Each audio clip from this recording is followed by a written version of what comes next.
This is the recently released Bandai Movie Monsters series Zilla. It's commercially available in America through sites like the Godzilla Store, but this is the Bandai Movie Monster series Godzilla 1998. It's different, better in my opinion, but it is not commercially available in America.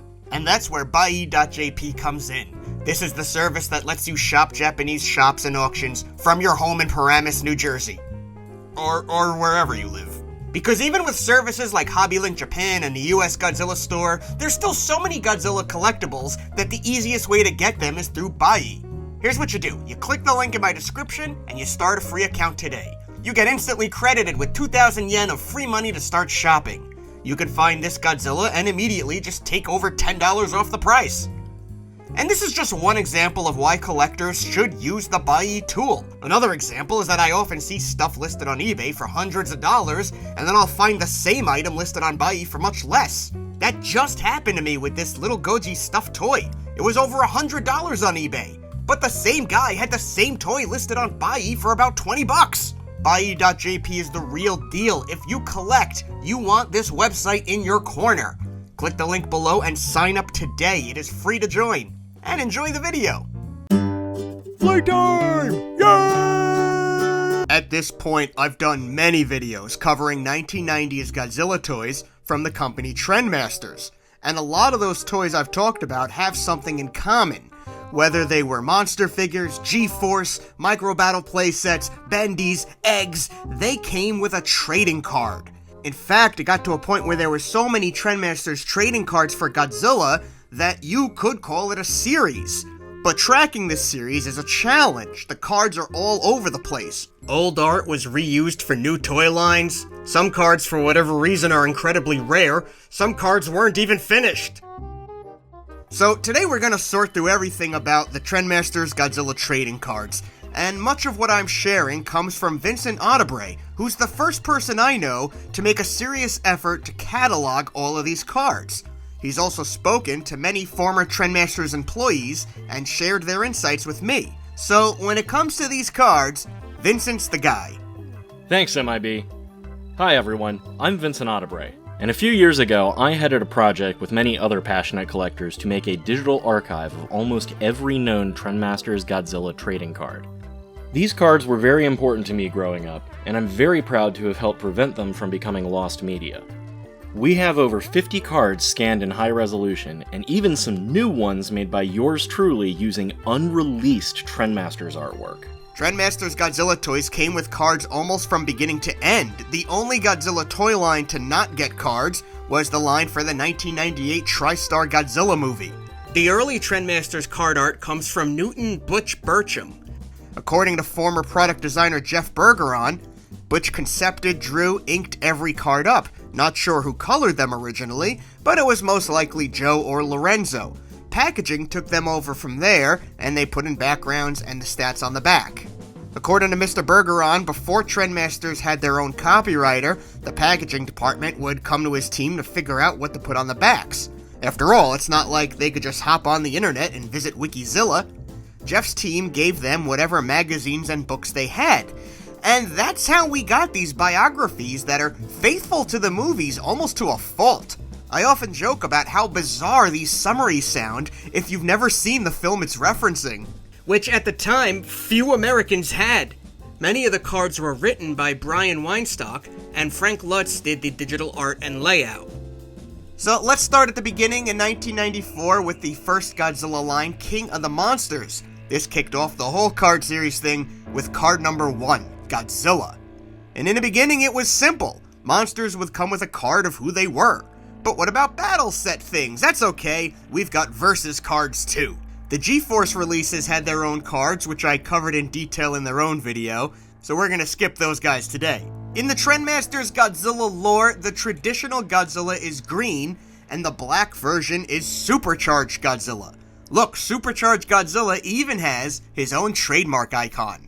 And Supercharged Godzilla has his own card. Let's see what his story is. A plan to destroy the King of the Monsters has gone wrong. Oh, I'm so in. That is a fantastic hook. Caught in the power flux of Dr. Shiragami's Regenesis trap. What? This Shiragami?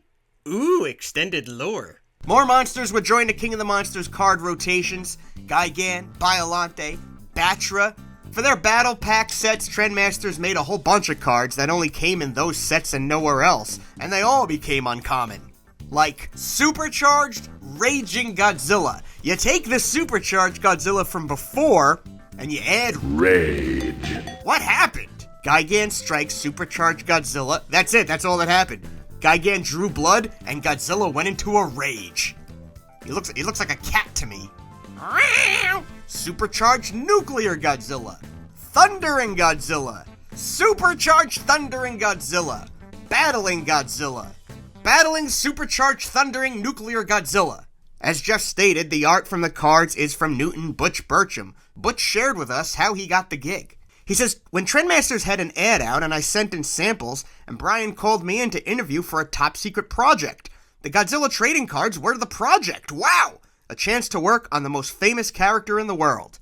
Butch added that his art had to get the approval of Trendmasters CEO Russ Hornsby, Hank Saperstein, who had the American rights to Godzilla at the time, and Toho as well. Butch says, I was given creative latitude, but many people had to approve the final product. Sometimes a sketch or two might be enough, sometimes it might take many.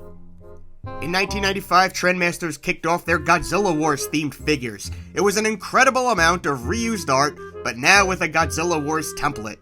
Even those derivatives like Supercharged Raging Godzilla got a Godzilla Wars variant card. As a matter of fact, Vincent's card scanning project is missing 3 cards, so let us know if you can help. We're missing the Godzilla Wars variant of Supercharged Thundering Godzilla, we're missing Battling Godzilla, and a Thundering Godzilla that we're not 100% sure even exists.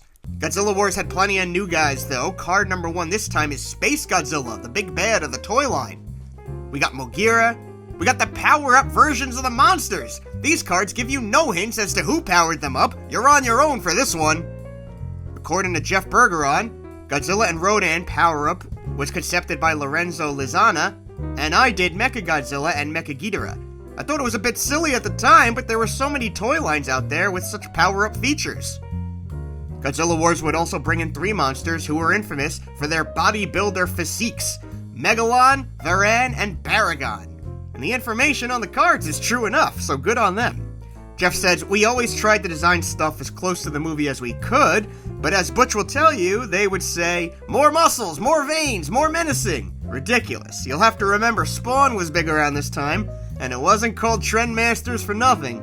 The third and last wave of cards are the messiest. They are the Doom Island cards. The Doom Island toy line is infamous for only trickling out to retailers at the time. This line barely made it to the finish line, if you can even say it did. The Doom Island cards had their own template, and the art was a mix of old and new. By this point, Butch was no longer providing the card art, so other artists stepped in. This includes Lorenzo Lizana, and Bill Bronson drew this new Space Godzilla. And for some characters, the art from previous cards was reused. Now the backs of the cards is pretty much all the same text from the previous line. But some of these guys, like Anguirus, don't even have a back. It's just a big Doom Island logo. Which is weird because we already know a back of an Anguirus card exists. Why didn't this information get copy and pasted? The Doom Island line was going to introduce some new characters, and there is art of those characters that might have been on their cards. Regarding the final days of Trendmasters, Butch says, I wasn't allowed to keep any of my art from Trendmasters as I was an employee and the art was owned by the company. They used and reused the art however they wished. And Jeff adds, tons of stuff was just tossed when Trendmasters went under. I spent 3 nights filling my van up with whatever I could, but even then I got tired of hauling things out. I did save all the early design packets and concept art, several ABCs on various figures, but all the original art I found from Godzilla was through Kamanga drawing. Using Trendmasters art, including unreleased concept art, Vincent has created a world where Trendmasters cards continue. Here's Kumanga and Kamacuras, which use real Trendmasters resources. These are as close to authentic a custom could possibly get. Vincent's super nice. It's a lot of work to make these cards, but he sent me a bunch. Look, he even made one for Bobby Bootleg, the G-Force Bootleg figure I profiled a few years back. These cards are perfect. The only thing missing is the impossible little piece of sticky scotch tape that puts them in the packaging and you can never get it off the card right. Vincent, how can people view the library of Trendmasters Godzilla trading cards? If you would like to see them for yourself, there's a PDF link in the description. Also, we still have 3 cards unaccounted for, so if you have any of these cards and are willing to scan them for the archive, please let us know. There's a group on Facebook called Trendmasters Collectors where Vincent is an admin. You can go there and chat with him and other collectors.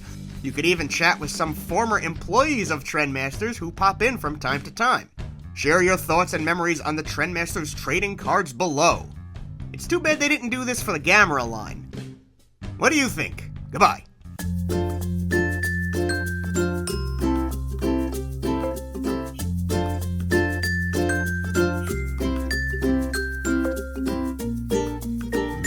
MrWest.com